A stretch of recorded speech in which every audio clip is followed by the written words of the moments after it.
Waalaikumsalam. Nak Nisa, silakan duduk nak. Baik, Bu.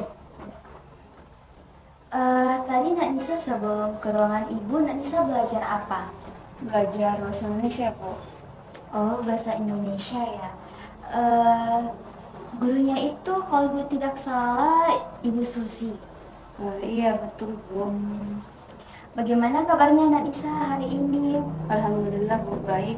Kalau boleh tahu, kenapa ya Ibu belum bisa ke ruangan BK ini? Tidak ada apa-apa ya Nak Nisa. Ibu kan cuma lama tidak ketemu sama Nak Nisa. Ya, ibu juga cuma mau bicara sedikit saja. Ibu dengar kabar kalau Nak Nisa sering bolos pada mata pelajarannya Pak Amir. Apa itu benar Nak Nisa? Iya, benar, Bu. Mungkin Nak Nisa mau cerita kepada ibu apa alasannya Nak Nisa sering bolos pada mata pelajarannya Pak Amir. Iya, Bu. Oke, baik ya Nak Nisa, kalau begitu hari ini kita lakukan proses konseling saja. Jadi proses konseling ini bagaimana agar masalah yang dihadapi itu dapat terselesaikan. Jadi apapun yang ingin Nak Nisa sampaikan, silakan disampaikan ya. Jangan merasa khawatir dan merasa ragu, karena di sini Ibu sebagai guru BK terikat dengan yang namanya kode etik. Dan di dalam kode etik itu mencakup asas kerahasiaan. Artinya apapun yang Nak Nisa ceritakan dan apapun yang Ibu ceritakan itu tidak akan sampai tersebar atau diketahui oleh orang lain. Nak Nisa bisa percaya itu ya. Dan untuk proses konseling pada hari ini kita batasi waktu kira-kira 10 menit cukup. Apakah Nak Nisa bersedia? Iya, Bu, saya bersedia. Sebelumnya juga Nak Nisa, apakah Nak Nisa sudah merasa nyaman dengan posisi duduknya yang seperti ini? Kalau belum merasa nyaman, kita bisa mengaturnya terlebih dahulu agar Nak Nisa bisa lebih leluasa untuk bercerita kepada ibu. Saya sudah nyaman, Bu. Oke, baik. Kalau begitu Nak Nisa, silakan Nak Nisa ceritakan kepada ibu. Ibu boleh tahu apa alasannya kenapa Nak Nisa sering bolos pada mata pelajarannya Pak Amir? Saya tidak suka sama pelajarannya Pak Andir, Bu. Pak Amir itu mengajar mata pelajaran apa ya Nak Nisa? Pak Amir tuh mengajar pelajaran matematika, Bu. Matematika ya. Menurut Nak Nisa, apakah mata pelajaran matematika itu sulit? Eh, Lumayan sulit sih, Bu, tapi saya suka. Sebenarnya suka ya Nak Nisa. Tapi kenapa kok Nisa malah membolos ketika jam pelajarannya Pak Amir? Saya juga sebenarnya nggak suka sama Pak Amir, Bu. Tidak nyaman gitu ya Nak Nisa. Kenapa Nak Nisa merasa tidak nyaman sama Pak Amir? Pak Amir tuh, Bu, kalau ngajar tuh sering marah-marah. Marah-marah ya. Kenapa Pak Amir? Kenapa kok Pak Amir sering marah-marah?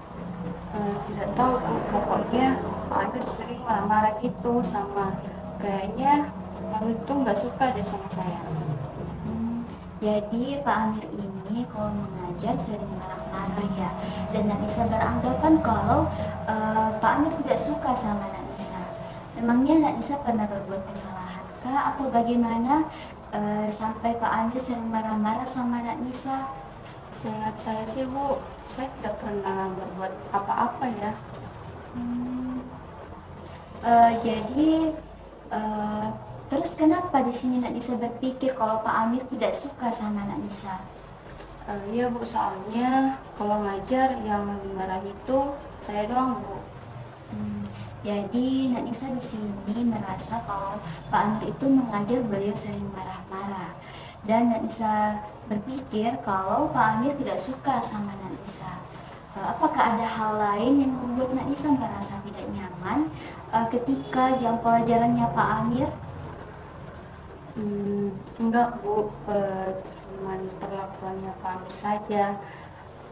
Saya nggak suka sama cara mengajarnya, perlakuannya kepada saya juga. Kenapa kok saya sering dimarahi sedangkan anak-anak lain tuh nggak pernah. gitu ya Nak Nisa. Jadi begini ya Nak Nisa, perilaku setiap orang itu pasti ada baik dan buruknya, ada sisi positif dan sisi negatifnya. Dan mungkin apa yang Nak Nisa pikirkan itu tidak sesuai dengan realitanya, tidak sesuai dengan kenyataannya. Eh, jadi apa yang Nisa pikirkan mengenai Pak Amir itu tidak suka sama Nisa adalah bagian dari pikiran negatif dari Nisa sendiri. Nah, coba pikirkan kira-kira apa sisi positif dari perlakuan Pak Amir seperti itu kepada Nisa. Kalau menurut saya Bu, Pak Amir itu bersifat seperti itu untuk mengajarkan saya agar lebih rajin masuk kelas gitu pas pelajarannya Pak Amir, dan biar saya giat belajar, sering mengerjakan PR dan tugasnya Pak Amir Bu. Menurut saya sih segi positifnya Bu seperti itu. Nah, ini kan pikirannya Nak Nisa sudah mulai terbuka ya. Nah, mungkin saja Pak Amir menyampaikan seperti itu, cara penyampaiannya seperti itu agar Nak Nisa lebih giat lagi dalam belajar, lebih disiplin lagi dalam belajar, dan mungkin Nak Nisa harus bisa lebih mengembangkan lagi pikiran-pikiran positifnya agar tidak berpikiran negatif lagi, seperti itu kemudian ya. Nah, apakah ada yang mau disampaikan lagi Nak Nisa? Mungkin sudah tidak ada Bu. Oke, kalau begitu apakah Nak Nisa mau berubah untuk tidak membolos lagi?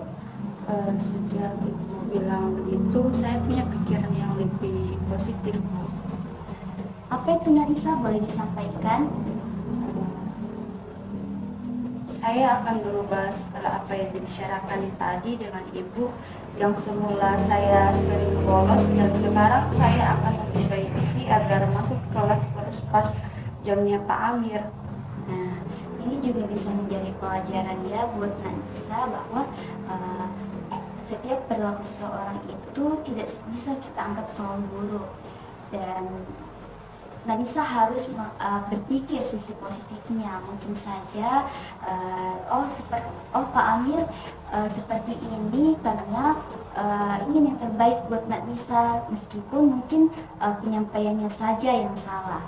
Dan Nisa harus selalu berusaha untuk mengembangkan pikiran-pikiran positifnya, dan Ibu berharap Nak Nisa tidak membolos pada mata pelajarannya Pak Amir lagi, baik itu di mata pelajarannya Pak Amir dan juga mata pelajaran yang lainnya. Nak Nisa, apakah ada yang mau disampaikan lagi? Demikian tidak ada ya Bu, dan saya siap untuk melakukan itu Bu. Ya. Oke, semoga kehidupannya lebih baik lagi ya Nak Nisa. Nak Nisa terus semangat dalam belajar, dan Ibu berharap Nak Nisa tidak mengulangi lagi perilaku membolosnya.